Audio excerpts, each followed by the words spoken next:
কেননা বেশি আওয়াজ পছন্দ হয় না, মানুষের মনোযোগ থাকে না। এখন মানুষ মাথার কান দিয়া শোনে, দিলের কান দিয়া শোনে না।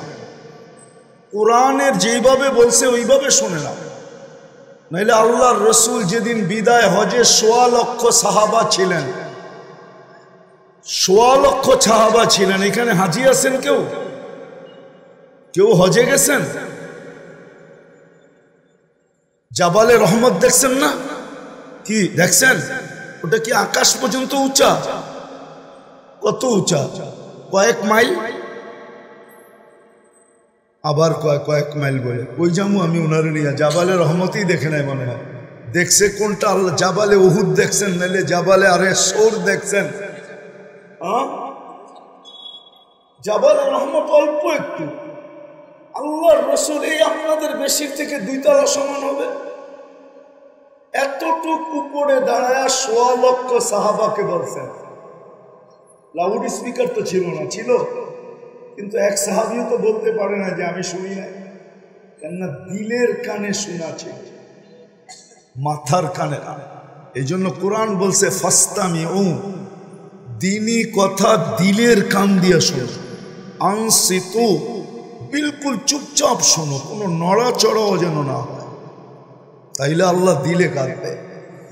আজকে তো আমরা লাউড স্পিকারের উপরে নির্ভরশীল। নাইলে আমি এখানে দাঁড়ায় গেলে আপনারা পুরা কথা সুস্পষ্ট শুনবেন। এতটুকু স্পিকার আল্লাহ আমাকে দিছে। তো যেটা বুঝাইতেছিলাম যে আমি যে দীর্ঘদিন 2টা জিনিসকে চাইলাম, হেদায়েত আমি কতটুকু পাইলাম, ইহুদি নাসারার জীবন বিধান থেকে আমি আমাকে কতটুকু বাঁচাইতে পারলাম। আজকে সারা দুনিয়ার মুসলমান নির্যাতিত শুধু এই কারণে। চায় বটে হেদায়েত, চায় বটে, কিন্তু কোনোদিন বসে ভাবেন থেকে আমি প্রতিদিন আল্লাহর কাছে পানা চাই, নিজেকে বাঁচানো চাই যে আল্লাহ যেন ইহুদি নাসারার আদর্শ থেকে আমাকে বাঁচান। আমি ওটার থেকে কতটুকু বাঁচতে পারলাম, এটা আমাদের ভাবা উচিত। তাইলে আপনি বলবেন যে আমি তাইলে কোন আদর্শে চলব? আমাকে তো একটা না একটা আদর্শে চলতে হবে। আমি কোন আদর্শে চলব? সত্য কথা, শেষ জায়গায় চলে আসছি আমি, বিলকুল শেষ জায়গায়। আমি কোন আদর্শে চলব? ওই আদর্শ আল্লাহ দিয়া পাঠাইছিলেন। কোরআন চিৎকার দিছিল, লাকাদ কানা লাকুম ফি রাসূলিল্লাহি উসওয়াতুন হাসানা।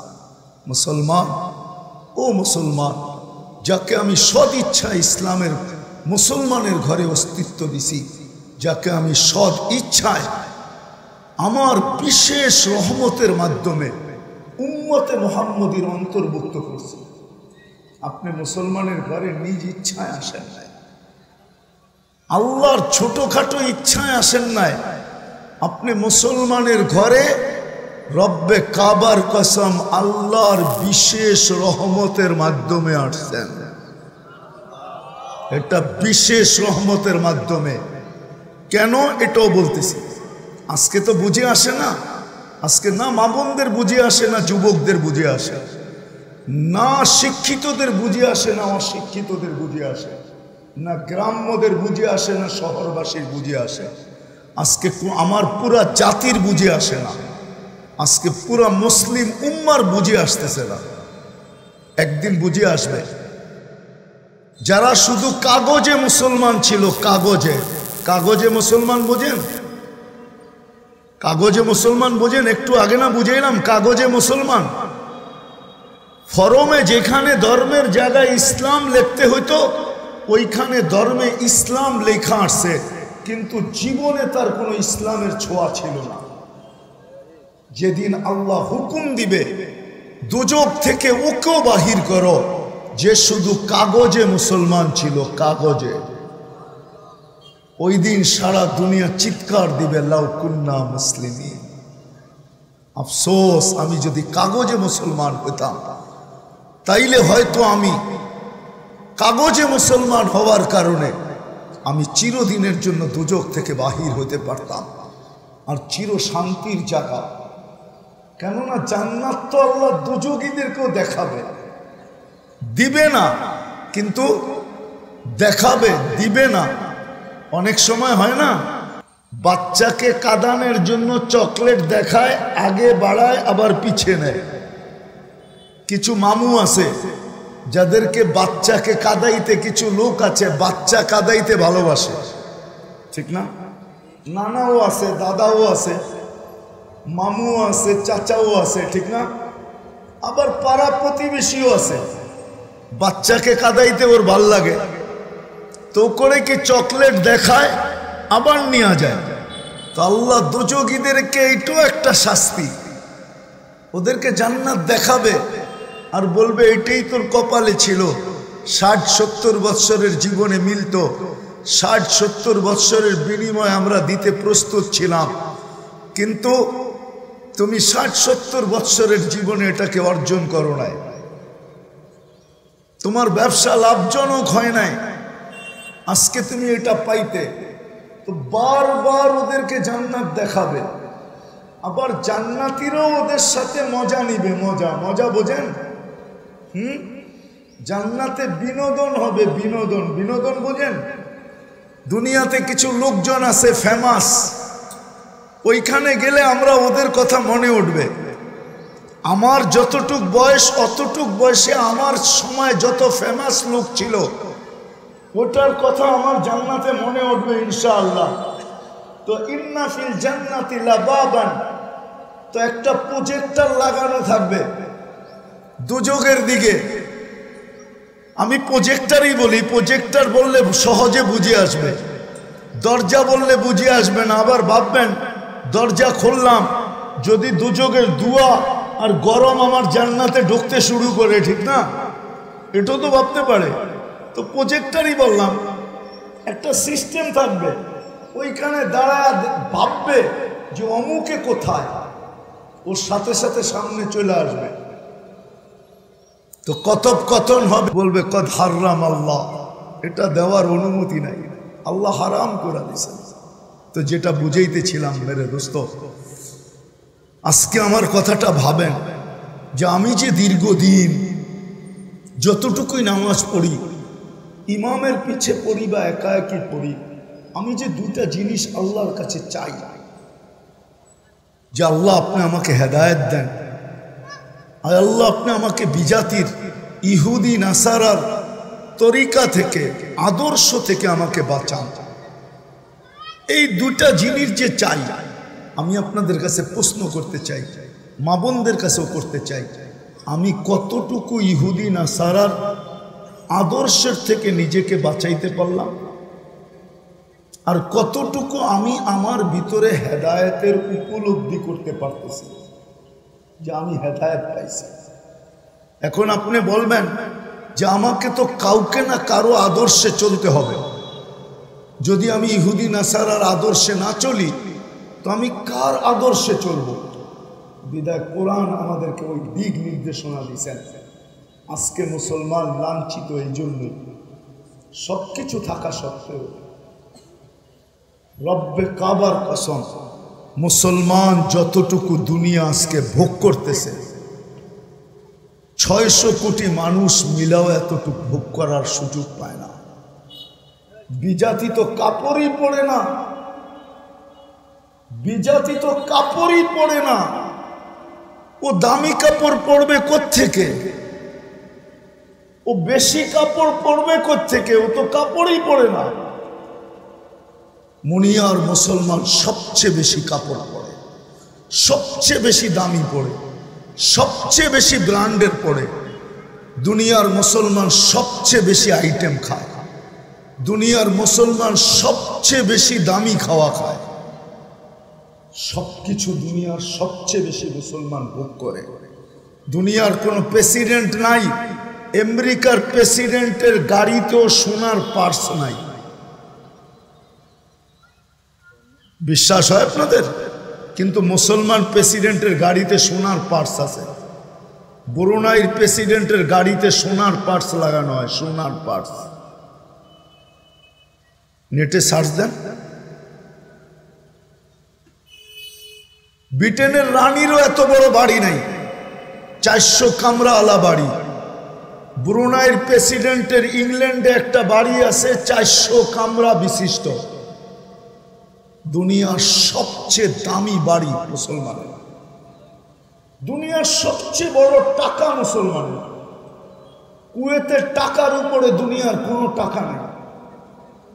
1 টাকা দিলে $5 পাওয়া যায়, $5।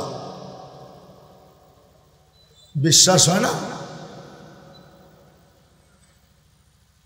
বিশ্বাস হয় না? শুধু সৌদি আরবের বাদশাদের কাপড় ধুইতে যে টাকা মাসে খরচ হয়, আপনি নেটে সার্চ দিলে পাবেন। যুবকদেরকে আমি বলি, তোমরা সার্চ দিয়ে দেখো, শুধু 1 মাসে কাপড় ধুইতে, তাও সৌদি আরবে দোয়া হয় না, এটা ইংল্যান্ডে দোয়া হয়। ময়লা কাপড় প্লেনে যায়, ইংল্যান্ড থেকে ধুইয়া তারপরে সৌদি আরবে আসে। যা খরচ 1 মাসে হয়, এটা দিয়া ছোটখাটো একটা মুসলিম দেশ চলতে পারে। যা খরচ হয়, তারপরও দুনিয়ার মুসলমান নির্যাতিত কেন? সবচেয়ে বেশি ঘৃণিত কেন? সবচেয়ে বেশি অবহেলিত কেন?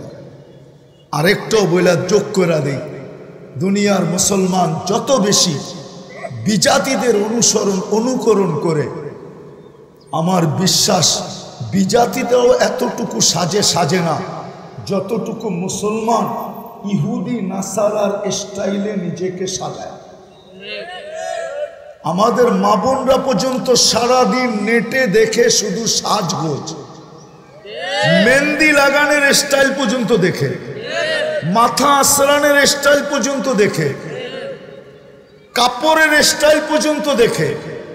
যুবকরা চুল কাটার স্টাইল 1 সপ্তাহ পর দেখে তারপরে স্ক্রিনশট নেয়, জিজ্ঞেস করে, তারপরে যায় সেলুনে।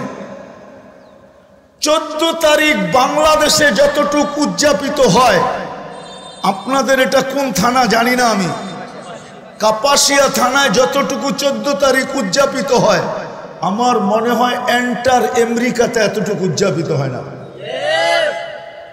আমি মিডিয়া দেখি না, আমি 14 তারিখে আমেরিকায় ছিলাম,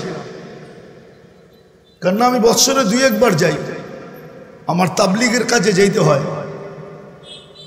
আমি 14 তারিখে আমেরিকায় ছিলাম, পুরো আমেরিকা এতটুকু উদযাপিত হয় না যতটুকু শুধু কাপাসিয়ায় হয়। সারা বাংলাদেশ বাদ দিলাম। শুধু যুবক না, যুবক যুবতী মিলা যতটুকু 14 তারিখ উদযাপন করে, ভালোবাসা ডে, ঠিক না? ওরা তো দেখা হইলে এতটুকু বলে, গালে গাল লাগায়, আর ইংলিশে একটু বলে ইউ আর মাই হানি, তুই আমার মধু, বা শেষ। আমাদের এখানে তো মারামারি হয় ফুল নিয়ে।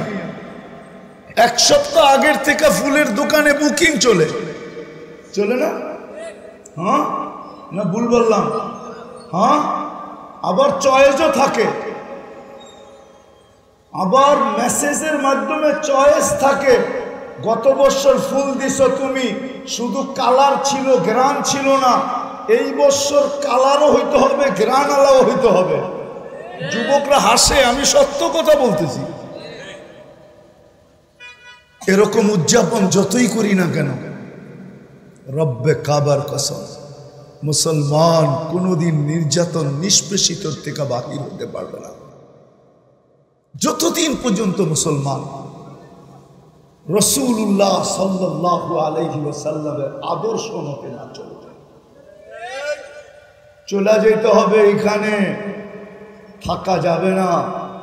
দুনিয়ার কোনো আইডি কার্ড কবরে চলে না, দুনিয়ার কোনো অবস্থান কবরে চলে না। যদি চলতো তাহলে আবু তালেবেরই চলতো, আর কারো চলুক আর না চলুক। আপনি জানেন না আবু তালেবকে, তাকে কবরে কে নামাইছে এটাও জানেন না। আবু তালেবকে মুহাম্মদুর রাসূলুল্লাহর এই 2 হাত দিয়া কবরে নামাইছেন। এই 2 হাত যেখানে লাগছে, আরে হাত তো হাত, পিঠের ছোঁয়া খেজুর গাছে লাগছে।